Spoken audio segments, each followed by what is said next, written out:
शेर और ऊंट। किसी जंगल में एक शेर रहता था। शेर जंगल का बादशाह था। इसके दो दोस्त थे, लोमड़ी और बाघ।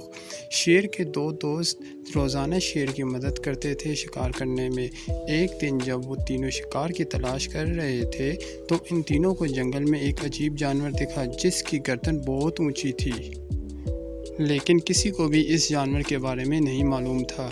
तभी लोमड़ी ने कहा, क्यों ना हमें इस अजीब जानवर का दूसरे जानवरों से पता करना चाहिए। कुछ वक्त के बाद कौवा एक ताज़ा खबर लेकर लोमड़ी के पास आता है और उसे बताता है, और ये बात सबसे लोमड़ी कहती है, ये अजीब दिखने वाला जानवर और कोई नहीं बल्कि ऊँट है।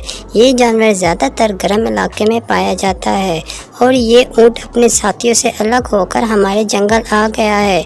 और मैंने ये भी सुना है कि ऊँट का गोश्त बहुत ही मज़ेदार होता है।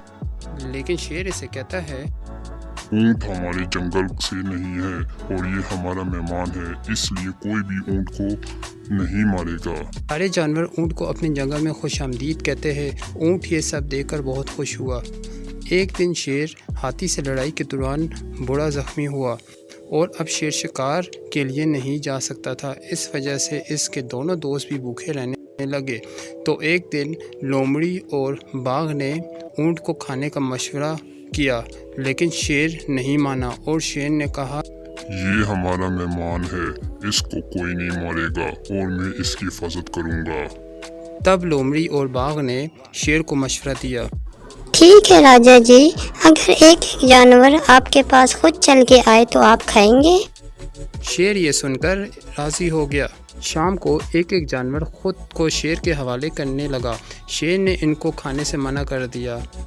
इसे देखकर ऊँट ने सोचा, अगर मैं शेर के पास जाऊं तो शेर बाकी जानवरों की तरह मुझे भी छोड़ देगा और मुझे खाने से मना कर देगा। जैसे ही ऊँट शेर के पास गया, शेर इसे खाने के लिए राज़ी हो गया और इसने ऊँट को मार दी और शेर ने अपने साथियों के साथ ऊँट के गोश्त का खूब मज़ा लिया। तो बच्चों, इस कहानी से हमें ये सबक मिलता है कि हमें इतनी जल्दी कभी भी किसी पर यकीन नहीं करना चाहिए।